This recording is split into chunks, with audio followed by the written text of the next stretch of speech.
back to the Minute Women podcast. My name is Grace. And I'm Linnea. And it's the first episode of the new year, 2021. Woohoo! 2021. I am ready for all that 2021 has to offer. I've already fucked up the date so many times. Oh, okay.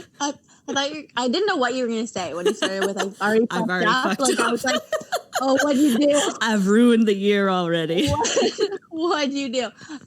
For our listeners, I do have a bit of a little like chesty thing going on. I have a bit of a chest cold. So if I sound like I've smoked about 6 packs of cigarettes today, I haven't. I haven't, but B. Yeah, only 4 today, not 6. So I apologize if I sound a little congested. I don't know. You sound great. Yes, today we are recording via distance, but that's okay. That's all right. Because I get to look at Grace's beautiful face the whole time we do this. And we're both drinking a beverage and gotta celebrate, you know. I'm trying the new propeller. Well, I don't think it's new, but I've never really had the Sasquatch. Is that the propeller. Sasquatch? It's like my new favorite propeller. It's so good. Fact, Sasquatch hops are the first hops that are native to Nova Scotia. So they're 100% grown and produced and native to Nova Scotia. That's so cool. That's awesome. And now that I'm saying that might be a lie. It might be Canada. It might be Canada. I think it might be because it's talking about BC on the back of the can. Yeah, so it's Canada. It's not Nova Scotia, but it's the first all Canadian hops. Interesting. That's so cool. That's really awesome. That were harvested. So a very Canadian beer for our Canadian history podcast. Yeah, and so they made the beer with like they've done I think like a couple of breweries around have done like some Sasquatch hops, some like Citra hops, like other stuff, but that beer is all Sasquatch hops, which are all native to Canada. It's really good. I was wondering why it was called Sasquatch, because I was just like, you know, Sasquatch, you usually think like, it's like, oh, it's going to be like really hoppy or whatever, but it's not. It's like really, really good. I really like it. Nope, it's really good. Yeah, I got some for Christmas too. It's super yummy. But what are we talking about today?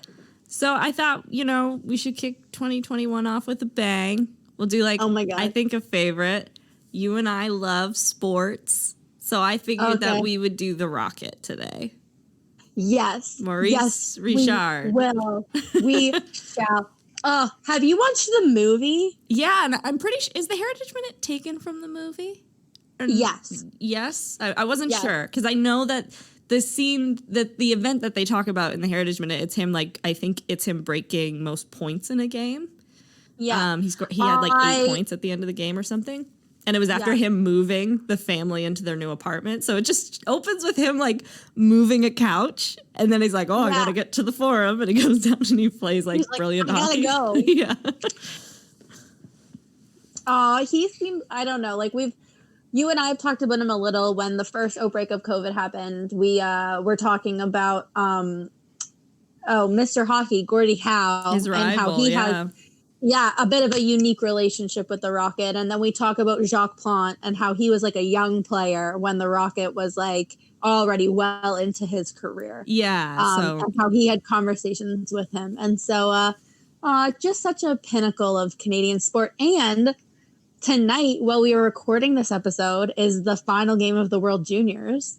Oh, yeah, that's true. I didn't even think of that. And it's Canada versus USA tonight. Ooh, so it's a big game. That'll be a good one. Big game. Yeah. Yeah. So like my family are big Canadiens fans. Like we've always been Montreal Canadiens fans, and Montreal Canadiens are like a very historic team, bit of a drought in the modern era. They haven't won the cup since '93. But like, they are. Hey, that's not as long as Toronto Maple Leafs, is it? That's true. That's true. Everybody can just rip on Toronto, but yeah, they have like the team itself has the most cups of any other team, and a lot of them were won during this era of like Rashard and Beliveau and all of these amazing players. And my grandfather, he went to school in Quebec. He went to university in Quebec and grew up in St. John, and is like his dad is French, like very strong affinity for the Montreal Canadiens. And as an adult, he got to meet the Rocket. Like, he met Maurice Richard. And my grandfather decided to tell him, he's like, hey, you weren't my favorite hockey player. It's just like, who was your favorite? Yeah, it's like, yeah, you're great. You weren't my favorite. Jean Beliveau was my favorite. Okay, fair. The Rocket, who, as we'll go through, like, not the most even-tempered person in the world. Not what he was known for. But in response to my grandfather being like that, I'm pretty sure the story is he just went, he's like, oh, yeah, he was a beautiful skater. But I feel like it's kind of refreshing, maybe, of like, I like you, but you weren't my favorite. It's like, okay. It's like, you know how there's this whole bit about Tony Hawk, how people don't recognize Tony Hawk? Yeah. And I was reading this like Twitter thread, and it's so funny. It's like Tony Hawk, and he's like driving through a drive-through, and the guy at the counter's like, whoa, you look like Tony Hawk. And Tony Hawk's like, yeah. And then the guy's like, I wonder what he's up to now. And Tony Hawk's like, this. Yeah, I think my favorite was like, it was like he was going through a drive-through or something. It was like Starbucks, so it's like Tony Hawk, and he's just like, she's just like the skater, and he was like, yeah. And she's like, no, you're not, and he was like, okay, I'm not. I guess I'm not. It was so cool when I found out that's his birth name. Like, his birth name is Tony Hawk. I just always assumed that it was like a stage name. But then I'm like, it's skateboarders. You are destined to be like a skateboarder or a rock star, like if you're given that name. Yeah. I was just like, that's just no way that's his real name. I was like, no, it's Hawk. Yeah. That'll be what I tell him. I'm like, that's not your real name. And he's like, and he'll be like, you're right. I guess so. You know more than me. Okay, so maybe Tony Hawk like fell into the same vein as the Rocket. But we're not talking about Tony Hawk today. Unfortunately not. Tell me about Mr. Maurice. We're going to talk about Maurice the Rocket Richard, which Maurice is not his first name. So, right. I wish that he got called like Mo or something. Mo instead of Maurice. Yeah. Well, yeah, because that's like a nickname for Maurice. Like, Mo. Yeah, I guess like, I think most people just call him Rashard, I guess, but or the Rocket, I guess. Or the Rocket, yeah. But no, his first two names are Joseph Henri. So he's Joseph Henri Maurice Richard. And he was born on August 4th, 1921. Ooh. So both of his parents are originally from our favorite region of Quebec, the Gaspé region. Oh, yeah. But by the time that Maurice was born... I bet he listened to La Bulldog. Yeah. Oh, 100%. Oh, that would be 100%. Excellent. Definitely just like bopping to the Bulldog. Yeah, bopping. Oh, that's funny. By the time that Maurice was born, the family had moved from Gaspé to Montreal. They lived in the Nouveau Bordeaux neighborhood. And Maurice was the oldest of the Richard children. So he has 3 sisters, Georgette, Roland, and Marguerite. And he had 4 brothers. So in total, there's 8 of them. Holy moly. Yeah, one of his brothers, Henri, who we will talk about later. But I thought his name was Henri. I know, right? Like, you can't name both your kids Henri. The French have decided that there are 10 names in existence, and everybody gets this, like, you get to pick. That's it. It's like you naming your girls. It's like first name Marie. Okay, the second girl, middle name Marie. The third girl, let's go back to first name Marie, but call her by her middle name. Yeah, I know. It's like, yeah. It's like these rules aren't real. So yeah, we'll talk about Henri later because he becomes a teammate of he's the Pocket Rocket, who is like a center for the Canadians later on. Yeah. Maurice's father was a carpenter by trade, and he worked for the Canadian Pacific Railway. The Great Depression was really hard for the families because they're pretty lower class. His father winds up losing his job in 1930, and he wouldn't get his job back for 6 years. So for 6 years, the family is just like living on food stamps. Yeah. Which is like a pretty rough childhood, especially for the oldest boy, because I feel like there's a lot of financial responsibility put on your shoulders from a pretty young age. He's still only like barely a teenager. Yeah, he was like 9 when the Great Depression struck. And then by the time his father gets his job back, he's like 16. Yeah. That's hard. But nevertheless, Maurice received his first pair of skates as a gift from his father when he was just 4 years old. Much of his childhood was spent skating on local rivers or on the small backyard rinks his father would construct for the kids during the winter. Despite this... What a good dad. I know. That's an A+ dad right there. Did you ever have, like, a home rink? Was that a thing? Never had a home rink, but, like, there's just so many ponds and stuff. Like, everybody, like, played on the ponds and went skating, and, yeah, like, they're always around. And then, like, the rinks and stuff, but never, in Lunenburg, there's just not the space to flood a backyard, really. Like, That's in true. the towns. It's very compact. So people played, like, at the ponds and stuff, but, I know a couple people now who, like, have kids and, like, have flooded, like, parts of the yard, which I think is cool. That's cute. Yeah, we were always pond skaters. There was, like, a pond kind of near our house. And when we were pretty little, like, I must have been, like, 7 maybe, we went, and my younger brother, Aiden, this is, like, one of the first winters that he could, like, kind of skate. And he went out on the pond ice, and pond ice has, like, all these bumps and stuff. And he was just like, Mom, look, I'm skating on the bumpy part. And just, like, totally face planted into the ice and, like, split his eyebrow open. And it was like, well, that's the end of skating for the day. Oh, God. But actually, no, like, we had, like, a ER doctor with us. Like, his kids were skating with us. And he just, like, picked up Aiden before my mom could even get to him. He's like, all right, I'm just going to run him up to the hospital. We'll be back in 30 minutes. Okay, back on track. Back on track. Rocket, his dad, he's making them rinks. He's a cool dad. Cool dad buys his son skates as a gift. Love it. At 4 years old. At 4 years old. But despite this, he never played organized hockey until he was 14, which is around the time that his dad got his job back. So I think it's mostly they probably just didn't have money to put him in organized leagues. But it didn't specifically say that. So instead, he had to, like, hone his hockey skills in, like, backyard games of shinny or, like, street hockey. And then in a game called Hog. I don't know if you've ever played Hog. It's basically like Keep Away, but puck. Okay. So you just got to, like, the whole point is to try and, like, hog the puck as long as you can. And Hog was the Rockets' favorite game. He kind of followed through with that theme. Yeah, not known for being a passer. Yeah, not known for being, the guy who makes the assist. No. Yeah. So he would, like, hold on to the puck at all costs. He was so good that he would just, like, charge other players on purpose and be like, look, you can't take it from me. He would just, like, skate through people. Yeah. He wasn't a small boy.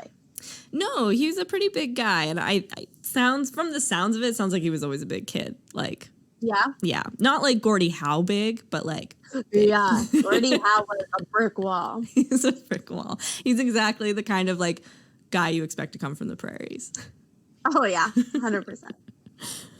So he was, he's so good that he's, like, basically, like, this game is a joke, but it's his favorite game. He was also just, like, a really talented multi-sport athlete. He loved boxing. He loved baseball. Listen to Grace, kids. If you want to be a good athlete, play multiple sports. Multiple sports. It's true. Life lesson from the Minute Women. But it was, like, really clear that hockey is his passion. He's finally able to afford organized hockey leagues at around the same time his dad gets his job back at the CPR. And so he takes full advantage of this opportunity, by which I mean he cheated. So, like, most leagues at the time are like, you can only play for one team. Like, you can only play in one league. You can only, like, do this, blah, blah, blah. And so he would sign up under pseudonyms to play for multiple teams. So he's like, I'm going to play as much hockey as I can. He just took all of his first names and played in those. It's true. He's not even lying. Yeah. He's like, it's my name, I swear. So he usually signs up under the last name Rochon instead of Richard. That's his, like, his alter ego. So clever. You've got all those first names and you decide to change your last name? Yeah. Weak. So one of the teams that he winds up playing for is the Bordeaux, which was, like, the toughest team in the local parish. And in the local parish. Yeah. Quebec has parishes instead of, I don't know what we would have, districts maybe, I guess. Yeah, maybe. Somewhere around there. And Maurice is, like, by far the youngest player on the team. But even at this really young age, he demonstrates his ability to win, leading his team to 3 consecutive championships. So in the 1938-39 season, while playing with another team, the P.E. Paquettes, he scored 133 of the team's total 144 goals. Okay. So 11 of them. Yeah. I just imagine them being like, you gotta like calm down. Yeah. Please and let someone like, else. Hey, he's like, can't stop, won't stop. Yeah. I'm French. Don't you know that? I don't share. Really well. Are you upset? We're winning. Yeah. Are you mad that we're winning? Because we could lose if you want to. You want me to lose? Yeah. You lose, you loser. So at 16, Maurice did what many poor Canadian youth at the time did, and he dropped out of school so he could join the labor force. Classic. Yeah. He was brought on as a machinist with his father. At 17, he was noted as being quite a quiet young man, but clearly like the best player in the area in hockey, and therefore he was like the best player in basically all the Quebec leagues. After games, often the players of the Bordeaux team, they would go back to their like coach's family home. Their coach, from the sounds of it, it sounds like their coach is like the same age as all the players. So he's just like their friend. Yeah. So they if you can't play, coach. Those who can't play, coach, you know? So they go to his family home after games and they like have sandwiches and like they turn out the radio and they would like dance with like the dates that they brought to this guy's family home. It's like a weird social. And like Maurice hates dancing, even though he's like, people are like, he's a pretty good dancer, but he hates dancing. He won't do it. Nevertheless, the coach's younger sister, Lucille, is like, I'm going to dance with this guy. He's the best player. He's the guy I'm going to dance with. Okay, Lucille. She, like, loves hockey. She knows a lot about hockey, and that's why she's like, Maurice is going to be my guy. We're going to dance. Okay. Okay. And so then the two started dating, and... Oh, so they dance. They dance. They dance quite a bit. She's 13. He is 17. Oh, my God. So, you know, a little like, but... It's also the past, and the past is gross most of the time. Girl, get it. You had good foresight. Imagine being 13 and dating a 17-year-old. I can't. But basically, like, he's so quiet, and she is so, like, unabashedly outgoing that they, like, kind of complement each other really well. I like that. Boys are immature anyway. Yeah. And it wasn't just Lucille who was recognizing his, like, hockey talents. The whole wider hockey community is starting to appreciate that, like, this kid probably could go pro. At 18, Rashard joined the Verdun Juniors, though as a rookie, he saw very little ice time in the regular season. He scored 4 goals in the 10 regular season games and added 6 goals in 4 playoff games as Verdun won the provincial championship. Okay. He was promoted to the Montreal Canadiens affiliate in Quebec Senior Hockey League in 1940, but suffered a broken ankle in his first game after crashing into the boards and missed the remainder of the season. So now he's in the farm league. Yeah, I was going to say, I'm sure he did not take well to that whole broken ankle incident. It's something that he's going to have to get accustomed to because the only thing he does more than score is like brutally hurt himself constantly. Yeah. Okay. So the injury aborted his hopes of joining the Canadian military. So we're now in World War II, and he was like pretty set on going overseas. Interesting. But the recruitment center deemed him unfit for combat because of the broken ankle, which makes sense. Yep. It's not and you know what? I can already tell you that the Montreal Canadiens franchise thanks you, World War II doctor who told the Rocket he couldn't go. Thank God this man didn't die. Props to you guys. Yeah. By his side through all this is still Lucille, and she proved adept at like kind of guiding him through these trials. She's very much like his emotional support for a lot of this, and it's like true of both his like regular life, but also his hockey life. His hockey life is quite tumultuous.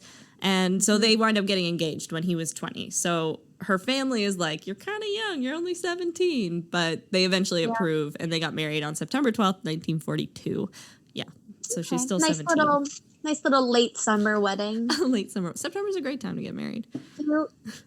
So Maurice recovers from his broken ankle in time for the next season, so the 41-42 season of the QSHL. Mm-hmm. He returned to the Canadiens, and he played for 31 games, scoring 17 goals before suffering another regular season-ending injury, this time a broken wrist, which he earned in an entanglement with the defenseman, and then he eventually crashed into the net.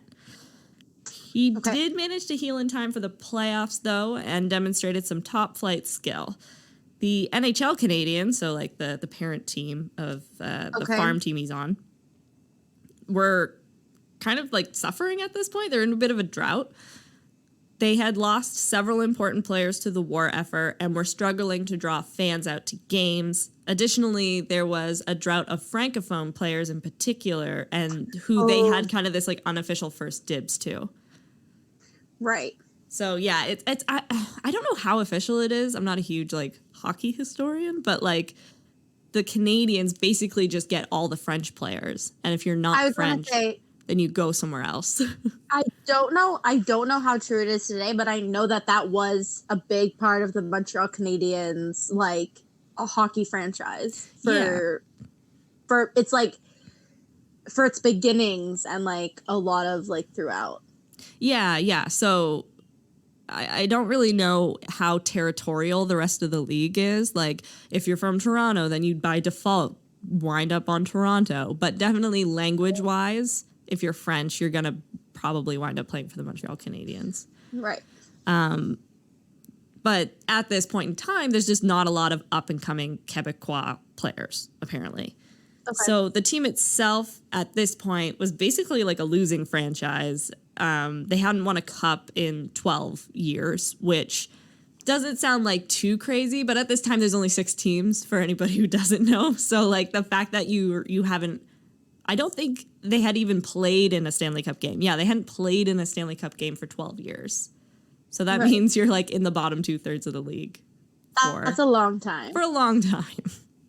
Yeah. These circumstances, combined with Maurice's spectacular 41-42 season, earned him a tryout with the Montreal Canadiens, and he wound up signing a contract worth $3.5 million.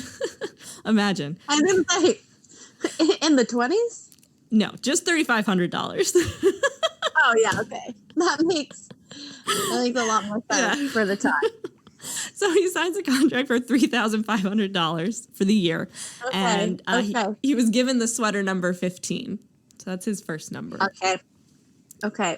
And then he winds up scoring his first goal on November 8th against the New York Rangers in 1942. The first of many goals, as we will get into. Yeah. First NHL goal. First NHL goal, yeah, November 8th. Yeah. But it didn't wind up being the start to his professional career that he had hoped for. So injury again sidelined Maurice during his rookie season. So he actually only ends up playing like 16 games before he breaks his leg. Oh. This string of broken bones so early in his career left a lot of people wondering if Maurice was just too fragile to play at the highest level, which is so funny because if you ask people, it's like, how would you describe the Rocket? No one's like, oh, he was so fragile. Oh, fragile. I was going to say, he needs to drink more milk. He needs some milk. He needs some dairy. Yeah. Get the dairy union. Yeah. Get one of those commercials. Get that boy a cow. It's like, congratulations, you've been signed to the Montreal Canadiens. We here have $3,500 for you and a cow. And a cow. Please drink up. Named Bessie. Named Bessie. She'll take care of you. Team cow. I love that. He made a second attempt to enlist at this point. So I guess like every time he gets injured, he just sounds like one of those men who like as soon as they have to like sit still, they can't do like they're just like can't do it. They have to be doing something. So he's like, well, if I can't play hockey, I guess I'll go to war. Yeah. That's the next logical solution to this. Yeah. This time, yeah, they're like, no, man, you got a broken leg. Like, last time we turned you down for a broken ankle. You think we're going to let you come in with a broken leg? No. Yeah. Idiot. Idiot. And then they also did x-rays for, like, this recruitment process, and they showed that his bones hadn't healed properly. I bet Lucille's just like, okay, honey, you go down and you register to go to the war. It's like, I'll be right here. If that knitting you happy. I'll be right here knitting you a sweater for when you're back in 2 hours. I just imagine him not even saying what he's doing, though. You just hear, like, stomping down the stairs and then going out the door, and she, like, looks out the window, and she's just like, he's going to the recruitment office, isn't he? Yeah. God damn it. With his crutches. On his crutches. Can I go to war, please? Like, pushing himself in a wheelchair. Like, please, I swear I can walk.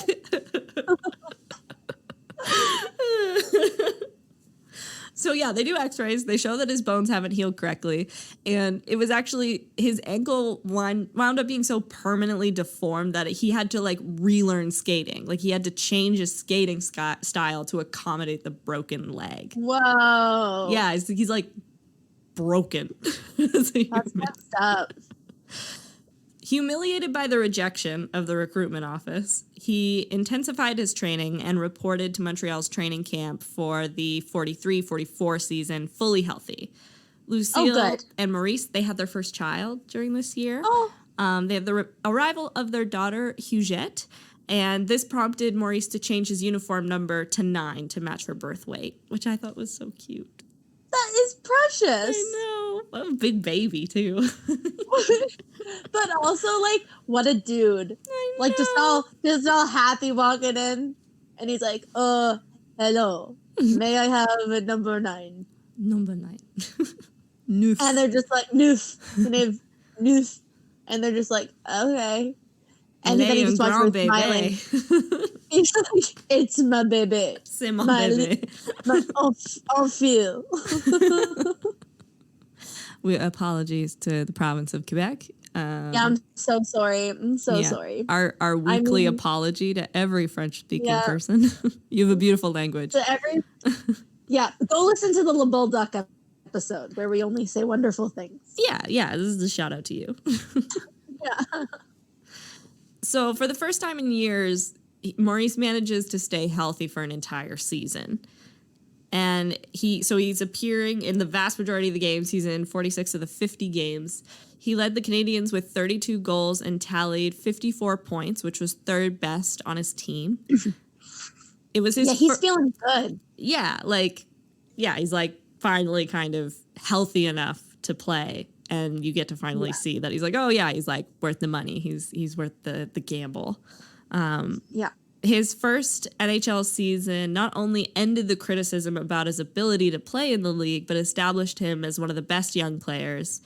Their coach, Dick Irvin, shifted him from left wing to right wing to put him on the forward line with Toe Blake and Emmer Locke. This trio, which has the best like sports nickname, their starting line is called the Punchline, which is like so good. I love that so much. Also characterizes they're a bit of a rough and tumble team. They're a bit rough. Yeah, they're a bit rough. A little rough and tumble. You've never seen it, but the movie Miracle, which is a hockey movie, there's a line in that movie, like on the team, the hockey team, which is true. They were actually called this, but they're called the Coneheads. The Coneheads? Because they're kind of like, at the beginning, they're like, kind of like, you're like, oh, they might just be 3 pylons. But then they end up just working really well together. And so they call them the Coneheads, affectionately. And then in the end, where like the credits roll and it tells you what happened to all the people, it's like from the Coneheads. And it's like, all of them. It's really cute. I love that. Yeah. So the Punchline. Yeah, the Punchline. What a name. Very good name. Very intimidating line. They're definitely one of the most dominant scoring units throughout the 1940s. The Canadians only lost 6 games after October and went on to win the franchise's first Stanley Cup championship in 13 years. Maurice led the league in the playoffs with goals. So he had 12 goals, 5 of which he scored in a single game against the Toronto Maple Leafs. Oh. And this, and this was record tying for most goals in a playoff game and resulted in him being named the first, second, and third star by sports journalists. Ooh. Maurice was named to the second team All-Star following that season, and it would be the first of his 14 consecutive years being named as a league All-Star. Look at him go. Things are coming. So you're a star, kid. You're a star. He's a star. Well, actually, he's a comet. In this early point of his career, he was nicknamed the Comet. So it wasn't that what Jackie Robinson was called? Yeah, like something like that. But they called the Black Comet. Yeah, it was like a little racist. By little, I mean a lot. Yeah, it's like, oh, Jackie, we've got a nickname for you. He's like, I'm ready. Let me hear it. And they're like, the Black Comet. And he's like, fuck me. But it's just Montreal. I think that's what it was. They called him that in Montreal. So this is just Montreal being like, someone's got to be the Comet. We got a nickname. This is like the best nickname. Somebody's got to be it. Somebody's got to be the Comet. It's you. We're so insistent.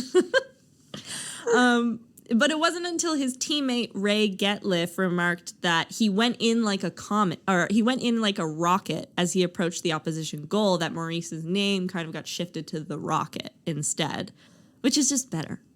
Like Maurice the Comet Richard, Maurice the Rocket Richard. Yeah, it's so much better. And so then, he winds up getting dubbed by 2 sports writers, Baz O'Meara and Dink Carroll. They were both credited as like the first publications to call him the Rocket. That's cool. Yeah. So the nickname described his play in terms of like speed, strength, and determination. Teammate and then later coach Toe Blake. So we talk about Toe Blake in the Jacques Plante episode. He was the coach during that period of time. Right. Yeah. He said that the moniker was fitting because, quote, when he would take off, nothing got in his way that could stop him. Goaltender and teammate Jacques Plante declared it one of the most appropriate nicknames given to an athlete, noting the fierce intensity that often showed in Richard's eyes, comparing it to the Rocket's red glare, referencing the Star-Spangled Banner. Yes. Plante's a bit of a poet. And then Glenn Hall also agreed. Glenn Hall stated, "What I remember most about Rocket was his eyes. When he came flying toward you with the puck on his stick, his eyes were all lit up, flashing and gleaming like a pinball machine. It was terrifying." Oh, I love that. I know. That's poetic. It's like, ooh. Like, chills. Like, okay, I'll be over here. You just do your thing. I love how much documentation there is about the Rocket's eyes. Like, right? People are just mesmerized. I mean, he wasn't known for being bad looking, Grace. But not only were his eyes terrifying, so was his style of play, which I think is what he's more known for. I think so. Than his dazzling eyes. The Rocket played hockey during a particularly gladiatorial style of hockey, by which I mean you could do whatever the fuck you wanted to somebody else on the ice.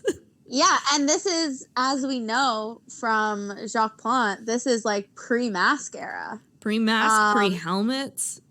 Mm-hmm. This is just boys and blades. Just blades of glory. Yeah.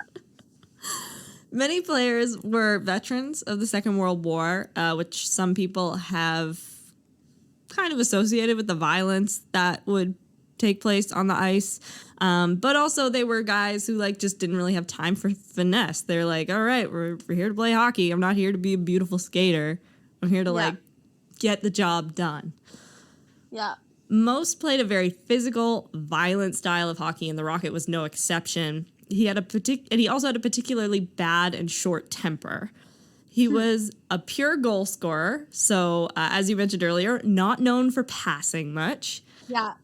Which my favorite stat about the Rocket from doing this is 5 times in his career he led the league in goals scored, and never once did he lead in points. Yeah. So if you look at statistics, usually your highest, your people with the most points are not only like, yes, they're scoring goals, but they are also making a lot of assists. They are playmakers. Yeah. And he does not sound like a playmaker. He sounds like just a play doer. Play doer, yeah, exactly. Like, no, I got it. And it's not like he's not playing with other extremely talented players. Like, the Canadians are stacked during the time that he plays for them for the most part. And so he's with these other really high caliber players and he's just like, nope, I'm not passing anything. One of his teammates remarked that Maurice wouldn't even pass you the salt. Oh, I love that. But yeah, he's an incredible scorer. He's extremely adept at dashing toward the net from the blue line, and he was equally good at scoring with his forehand and his backhand. So he's just a very talented stick handler. Yeah. One of Maurice's most famous accomplishments was the record of 50 goals in 50 games, which he achieved in the 44-45 NHL season. It was a season full of records for him. So this is when the Heritage Minute takes place. It's in this year. He set a new mark for points scored in one game, which he achieved by 5 goals and 3 assists. That's a lot of assists for Mr. Richard. For him, yeah. In a They were accidents. They were totally accidents. Like, he lost control of the puck and someone just scooped it up. Or, like, it was technically an assist, but he just, like, kind of, like, bumped it the wrong way by accident. Yeah, and it hit someone else. Yeah. And he did this in a 9-1 victory over the Detroit Red Wings on December 28th. That's oof. So his record of 8 points broke the previous record of 7, which was held by 3 players in a tie. And then it stood for 32 years until it was surpassed by Daryl Sittler in 1976. Don't know of Mr. Sittler, but I don't know that man. But congratulations. Yeah. Played a hell of a game. And then also famously, he did this after moving his family all day. So the family now has 7 children. Right. They need a bigger home. Oh my God. And so moved the kids and the wife into a new apartment, I believe. That's what they show in the Heritage Minute. It's him like lugging a couch upstairs into a new apartment building. And then, he goes and plays and he has this like amazing game. Oh, sidebar. I just Googled it. Derek Sittler played for the Toronto Maple Leafs. I'm sure he was real proud of himself. I'm sure he felt really good. Whatever, Sittler. So he continues to score at an unprecedented rate, and by February 1945, he was approaching Joe Malone's 27-year-old NHL record set in 1918 of 44 goals in one season. Joe Malone, coming for you, bud. Don't know him personally, but congratulations on your record. We're happy for you. Yeah, that's like the Okie Smoky days of the NHL. Yeah. So he broke the record against Toronto on February 25th. As Maurice got closer to 50 goals, his opponents grew increasingly violent towards him to prevent him from scoring. So they're just like, we can't let this guy. So dumb. I know. Like, we can't let this guy score 50 goals. So beat the shit out of him. Yeah, the coach is like, why don't you guys get better? And it's like crickets. And they're like, no, we're just going to beat him up. Yeah. And then they're like, yeah. It's like, you could play defense. It's like, that doesn't sound like my style. Yeah. Doesn't sound as fun. So to keep scoring, he had to fight past slashes, hooks, and even players who just, like, draped themselves over his back like a backpack. Because everything went in the early days of hockey. They were like, you want to hang onto his ankles? Sure. Don't cry to me when he cuts your face with his skate blade, buddy. Yeah. Like, there are refs, but they're just for show. Like, you can just do anything in hockey, and at most, you're going to get benched for a little bit. You're going to get, like, put on in the box for, like, 2 minutes. And it's still kind of like that. Like, hockey is, like, the only professional team sport where you can just, like, fighting is part of the game. Like, you're expected to drop gloves and fight at some point, and you'll just get put in the box. It's very strange. No, it's true. It's like, and I mean, we talked about it a little bit in the Naismith episode, but at the beginning of basketball, like, there were no rules either. Like, it wasn't until, like, the modern era of basketball that, like, real steadfast rules for everything were put into place. Yeah, like, that's true. I wonder if like, hockey is the same. It. Yeah. And, like, there's definitely more rules now in hockey, but oh, yeah, but you're right. But it's the only sport that's not a fighting sport, like boxing or like judo, or like it's just another sport that it's just like acceptable and like encouraged in some places, like for some players to fight. Yeah, like it's kind of like a badge of honor. Like definitely less so now than in the 90s. I feel like the early 90s were like, that's when like Tai Domi and like that kind of era, like when fighting was like really cool. Like, it was the thing to do. Yeah, I never played hockey. My dad played hockey. He's probably listening to this. Hi, Dad. But he can confirm if this story is true or not. I remember him telling me, though, is like he used to play defenseman, and so like, and he fought a lot when he would play. But like his tactic was like in hockey, normally you like drop gloves, whatever, fight. I'm pretty sure my dad was like, yeah, my tactic was just don't drop gloves. Like, while they're dropping gloves and their hands are down, just, like, beat the shit out of them. I'm just like, I don't know. Just start wailing. Yeah. That's funny.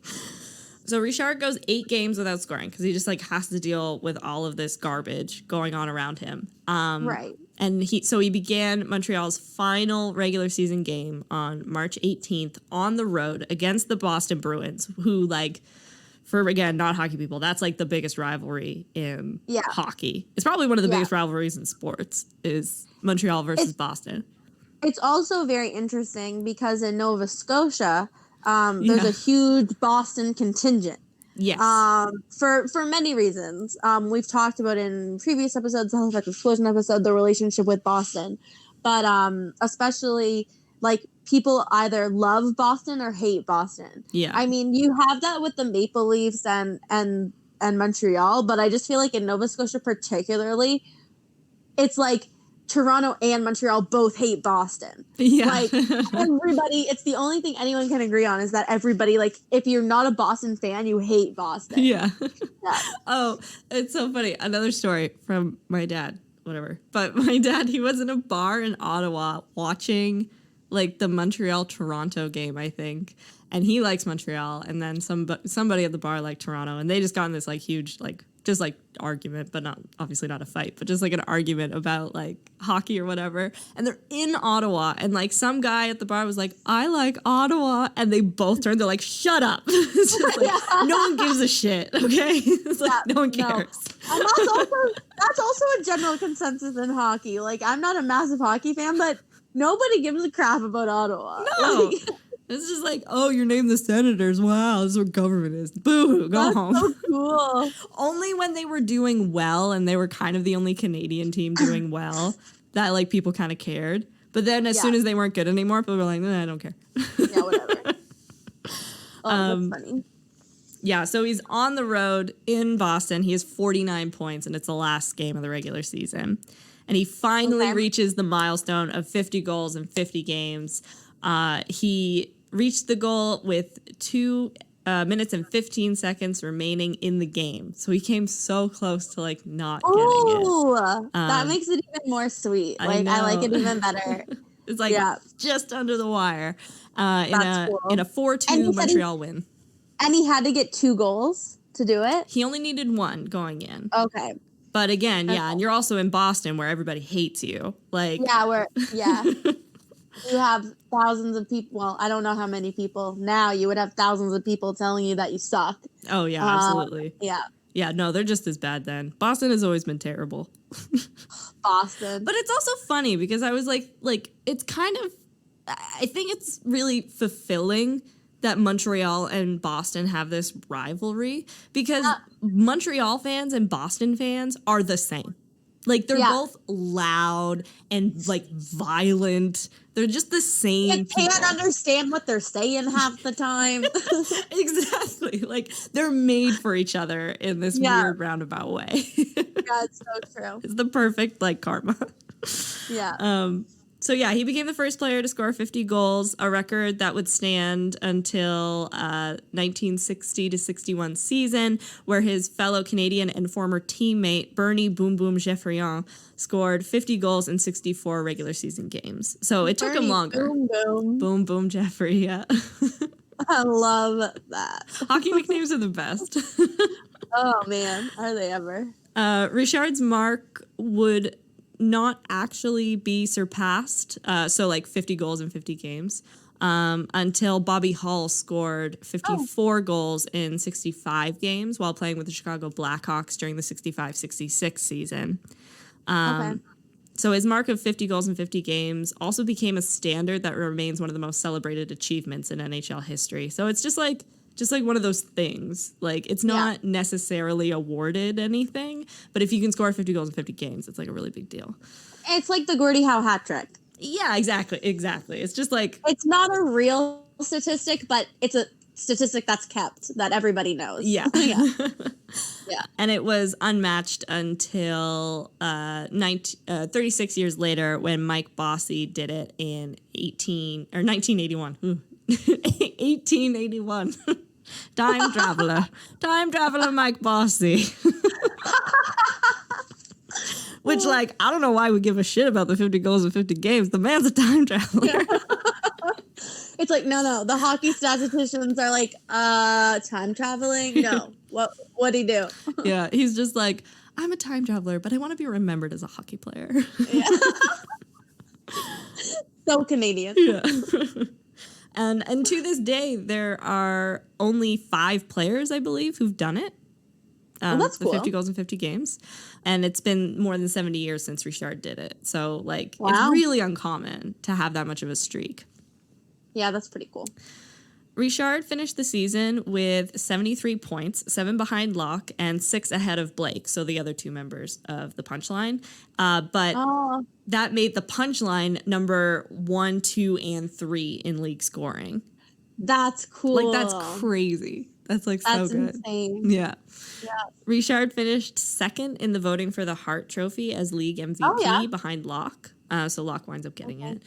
Rashard again reached lofty scoring goals in the 46-47 season, leading the league with 45 goals in 60 games and winning the Hart Trophy as the league's most valuable player for the only time in his career. Yeah, I did know that fact about the Rocket is that he only won the Hart Trophy once. Yeah, in his entire career. But when you talk about, like, the people who win the Hart Trophy, the Rocket doesn't really fit the mold. He doesn't really fit the bill of being, like, he's a little player. Like, fuck the man in his attitude. Yeah. He's very like, I don't give a shit about the establishment, which doesn't do great when the league is the people who decide who gets to be MVP every year. It's a popularity contest. The Hart Trophy is a bit of a popularity contest. Yeah. And also he doesn't really lead in points he never led in points. So, because Jacques Plante won the Vezina. He won like 6 Vezina trophies. Didn't he also win the Hart? Yes. So he won like 6 Vezina trophies and he won the Hart Trophy. I think that's the trophy he found out he won while he was in like a casino in Vegas. Exactly. That's what I was thinking. He was in Vegas and he was talking and the guy's like, "Oh, congrats." And he's like, For like, what? Yeah, he's like, I just won the cup. And they're like, no, man, for the Hart Trophy. He's like, whoa. And then didn't he, like, call his wife? Yeah, something like that. And his wife's like, the Telegraph. Yeah, that's what it was. Like crazy. Yeah. I'm getting so many fucking calls. Yeah. But she's like, I'm not your secretary. I'm your freaking wife. Because the Vezina Trophy exists, I feel like goalies don't get the Hart Trophy very much, even though, like, technically a goalie should get it every year. I would agree. And I think that's probably why you have to do it like that. Because it's like, the MVP trophy in soccer or hockey, it's the goalie is deserving of that every game. So that's why there has to be, like, other awards for them. Yeah. So it takes a lot for a goalie to become a Hart Trophy winner, I feel. Like, you probably have to be, like, you have to have, like, a banner year for them to be like, not only are you getting the Vezina Trophy, you're getting the Hart Trophy. Yeah. But yeah, so he wins the Hart Trophy for the first time and only time in his career after this season. Opponents continued to attempt to basically just like incite rage in Rashard. Like that's their defense. Like that's how you get him, is like you get him under his skin and then the refs like call him on something. So they would usually like goad him into taking himself out of games by violently retaliating and fighting. And that was like, God. That's how you beat him, was basically just get him angry. Yeah. One such incident occurred in the 1947 Stanley Cup Finals when Rashard received a match penalty for striking Toronto's Bill Ezenicki? A fun name. Over the head with his stick in a game, which people aren't piñatas. You're not allowed to do that. If you didn't know Maurice, yeah, don't do that. Don't do that. Did he look like a colorful donkey? Well, he's a Toronto Maple Leaf, so yeah. But boom. So he wound up getting suspended for the third game of the finals, which Toronto then won.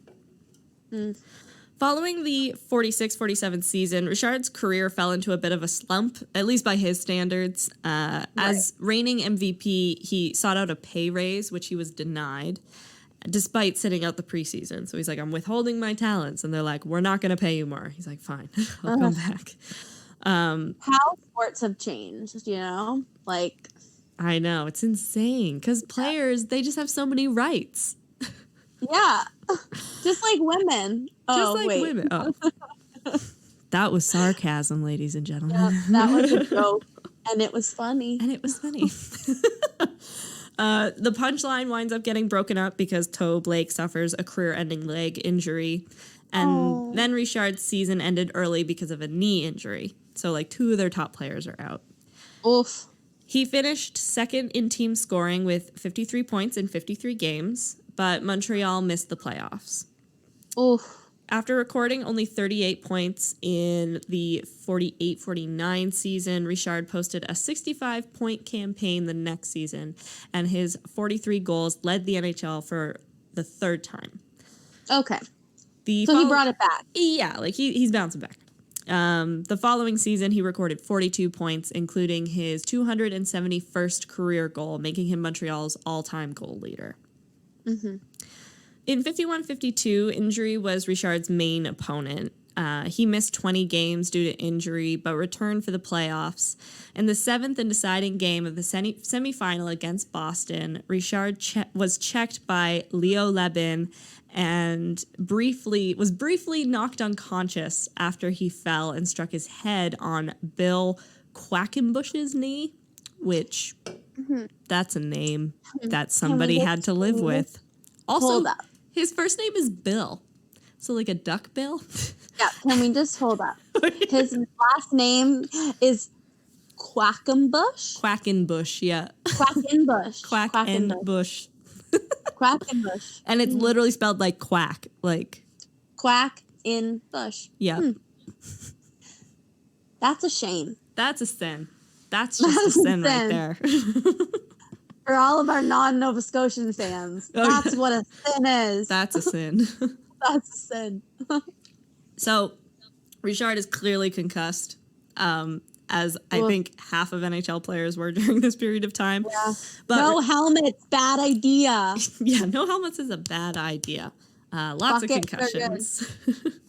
Protect the noggin. So he's like stumbling and like rocking back and forth, but he comes back in the third period after having the massive gash above his eye stitched up, and he's thrown in by Coach Irvin, who knew fully well that this dude is like not good. He's like toast. He's like, this dude is super concussed, but we got to throw him in. I also love because while I was researching this, they always call it dazed. It's like he was dazed. I was like, no, he was concussed. Yeah, he was concussed for shit. Like he was not dazed. He's not dazed. Who was I was talking with Eric, and he was like telling me the story of like someone who got concussed on Edmonton. They're like, he was on the bench and like after getting hit really hard in the head, and they're like, oh yeah, he's like kind of dazed or whatever. And it's like, I think he might have a concussion. It's like, well, how do you know? It's like, well, he thinks he's Wayne Gretzky. Oh, He's like, okay. And they're like, and then the coach was just like, well, tell him he's not fucking Wayne Gretzky and get him back out there. I love that. That's how my stepdad Paul would react to that situation. Like, I mean, obviously, like he would take a sports injury seriously, but like if like a little kid was like playing around and they were like, I'm Wayne Gretzky, he'd be like, tell him he's not Wayne Gretzky. Somebody tell this 4-year-old he's not Wayne Gretzky. Like, Paul's just so literal. Like, that would not, like, he would not have time for that. Like, watching Paul raise my sister, who is 11 now, like, watching him with a little girl, he was just like, what do you mean you're a princess today? Today. I'm a princess named Butterfly Rainbow. And Paul would be like, no, you're not. Your name is Peyton. She'd be like, Butterfly Rainbow. Like, she has an indomitable spirit. Yeah. Will not be broken by literalism. Paul could not get it. Paul is so like literal. That's so funny. So he's thrown back into the game late in the third period. But Richard does wind up like scoring the winning goal that makes it a 2-1 victory for Montreal that sent them to the Stanley Cup Finals. And Montreal would go on to lose the finals to Detroit in 52. Ooh, yeah. That's the Gordie Howe years. These are the Gordie Howe years. They played basically the same time for the most part. I think the Rockets a little older than Gordie Howe, but yes, Gordie Howe's just a little bit younger, but yeah. Yeah.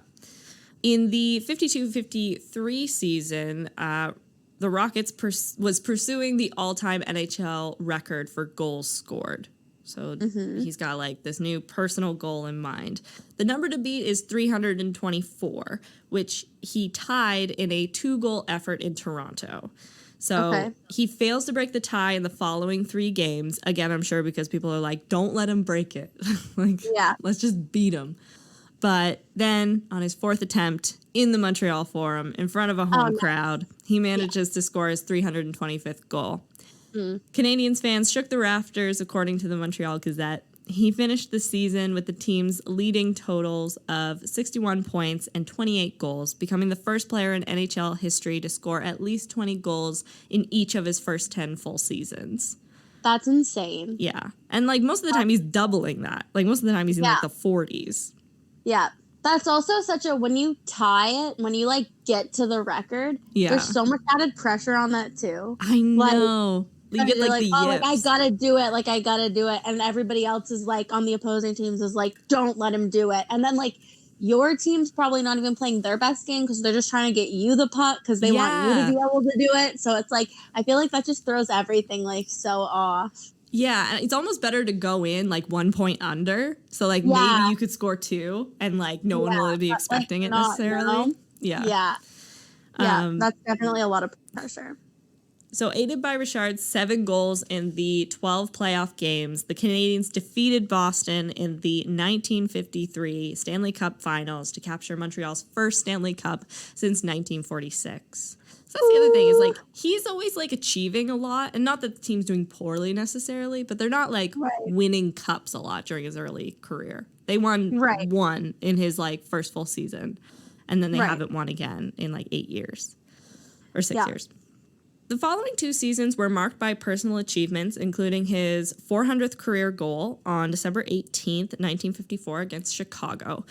That said, the team itself did not exceed expectations. The 55-56 season, however, was different. So they kind of like, not that the team's doing bad, but they're not like incredible. In the 55-56 season, however, the team, and especially Rashard, was charged with a new energy following a series of events that had taken place the year before. These events were capped off with something called the Rashard Riots, which, like, we just do not have time to get into because it's like, it is like, there's like a lot to unpack there. But they resulted in Maurice's suspension from the league for the remainder of the season. So like, this shit goes down and like he gets, he gets penalized for the rest of the season by league president. Wow. Clarence Campbell, I think is the name. That's heavy. Yeah. And Quebec was not happy about it, as you can imagine, hence the riots. But the Rocket. Welcome to Quebec, where you penalize one of our great athletes, and we hate you. Yeah, I think as we mentioned last episode, we're like children. Like Montreal will riot if the news is good, if the news is bad. It's always a riot, always an extreme reaction. Yeah. So the Rocket promised his fans that he was going to return the following season, and he was going to help the club by guiding their new young roster to the Stanley Cup. He's like, I will do this. And he delivered. But not only did he deliver by leading them to the 55-56 Stanley Cup, he establishes like a dynasty that wins 5 consecutive cups. So this is the Jacques Plante. This is the Jacques Plante years. Yes. Yeah. So it's not like the Punchline, like that's like his early career. Now he's the veteran on the team. He has a whole new young roster of players. He's got 7 kids at home he's got to feed. He's taking this serious. He's a man with no fucks left to give. Yeah. And so the season began with the arrival of his young brother and future fellow NHL Hall of Famer, Henri Richard, or the Pocket Rocket, which is also an excellent nickname. So this era is also marked by the return of Punchline teammate Toe Blake, but now as head coach of the Canadiens. Oh, yeah. Okay. And along with general manager Frank Selke, Toe Blake worked with Rashard on moderating his temper and responding to the provocation of his opponents by scoring goals rather than fighting. He did a little yoga. Yeah, it's like use that energy to fuel your play rather than breaking sticks over people's heads, please. And thank you. You can help your team that way. That's not cool. Yeah.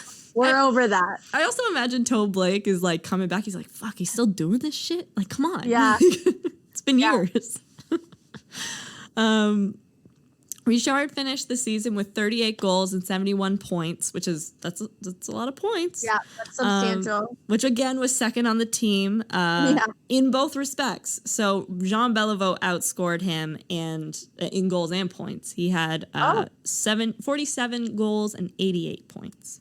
Ooh, Jean Beliveau. Jean Beliveau, the arrival of Jean Beliveau, who is killing it. My grandfather's favorite hockey player, apparently. Apparently. Richard added 14 points in 10 playoff games as Montreal defeated Detroit to claim the Stanley Cup. He scored the second and ultimately cup-clinching goal in the 5th and final game in a 3-1 victory. Nice. So going into his 15th season, so he's like, he's been around. He's kind of an older player. But for the first time, he's named captain of the Montreal Canadiens. So, like, up until this point, he's never really been captain, which I kind of understand. Like, I don't think he's the man you're supposed to follow necessarily. No. He's got some opinions. So. And he acted like a true leader en route to their second consecutive cup.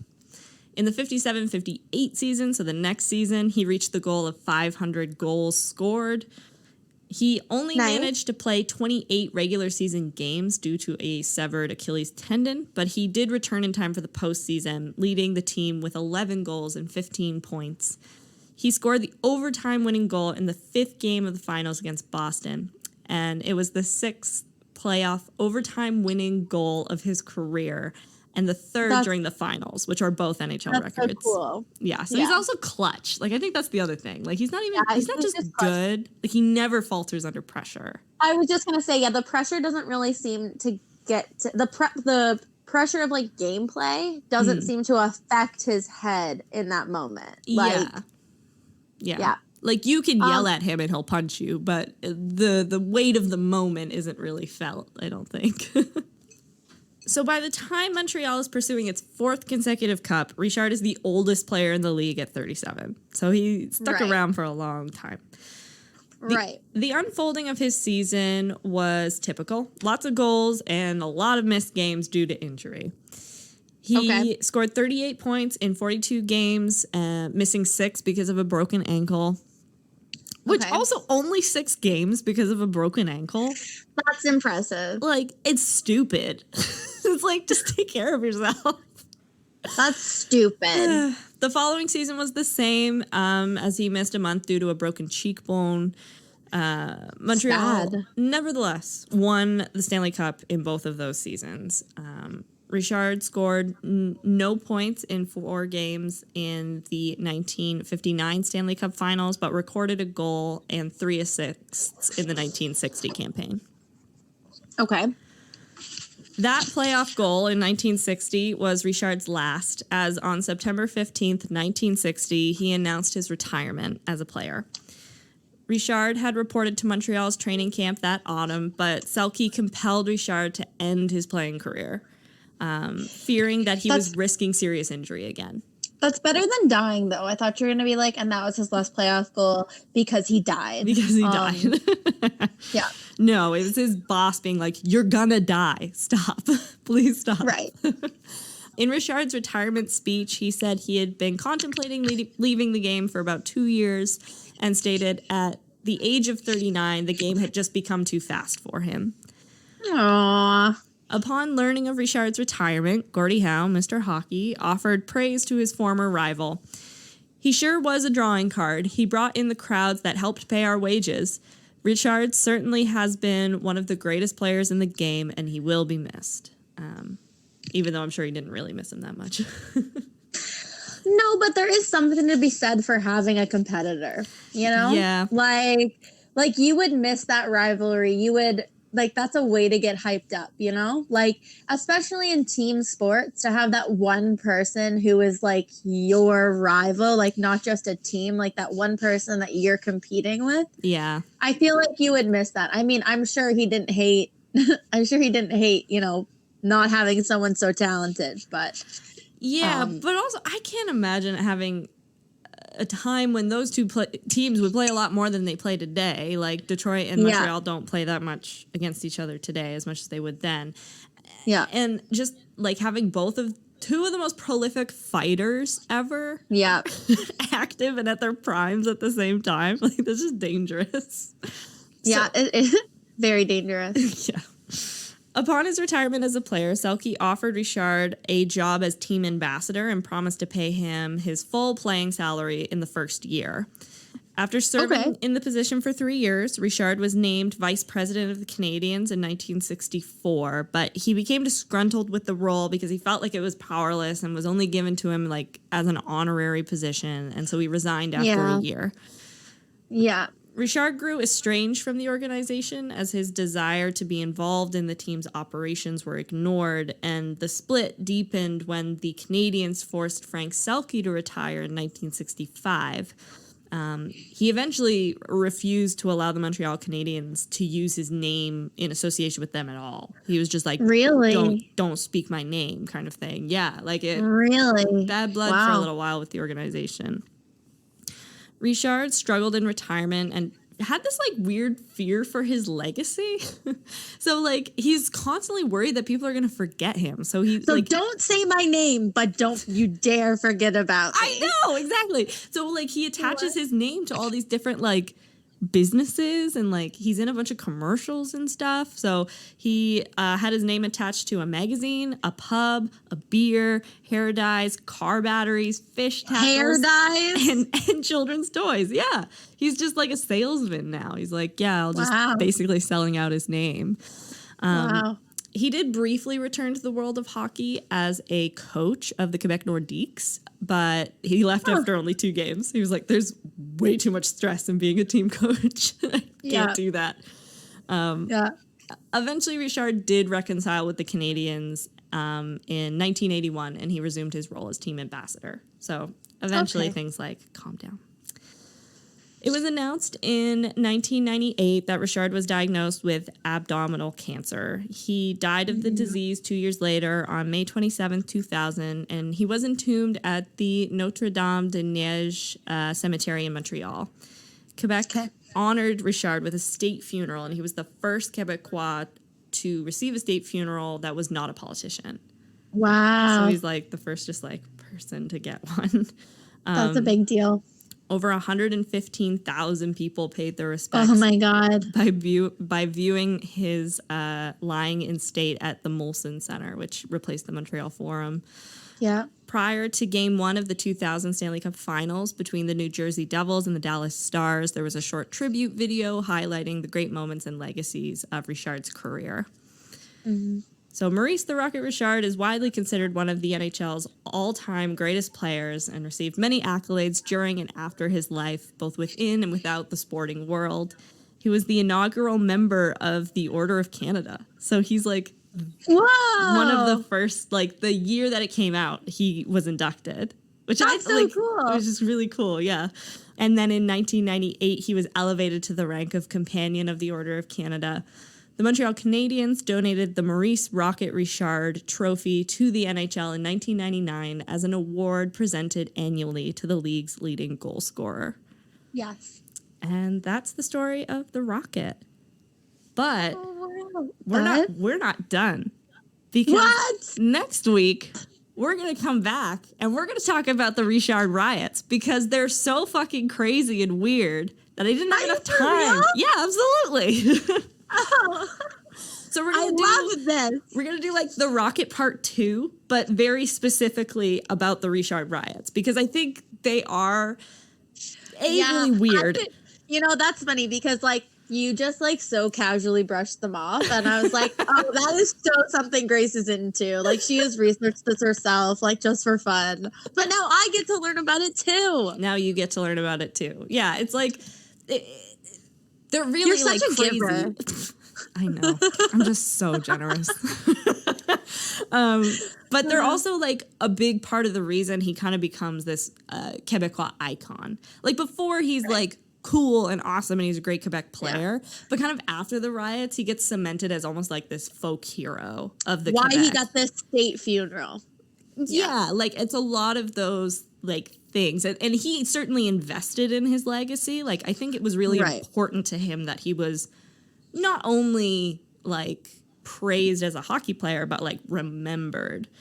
Right. So that's why he does all that silly stuff, but also the reason like he tries to come back to the Montreal organization. And so for a lot of Quebecois people, he's like this really big hero, and it's debatable about like how significant the riots actually were to that. But I think the riots play a big part of it. And we're going to get like all into that next week. It's super exciting. I'm excited. There's lots of fighting. To learn more. Lots of fighting. I love it. Do they burn stuff? Oh, absolutely. Sick. Well, that's not even the half of I'm it. in. I'm in. This script was about 9.5 pages. I have 8 pages just about the riots. No. Oh my God. That's so funny. I'm excited. Awesome. Wow. What a great way to end this episode. A little cliffhanger. A little cliffhanger. Little drama. Salting it in. Drama. Yeah, I love it. Grace is doing a little Salt Bay action right now with her pretend salt. Yeah. Oh, she does a great job. So yes, that was amazing. I'm so excited. Thank you. No problem. See you next week. See you next week.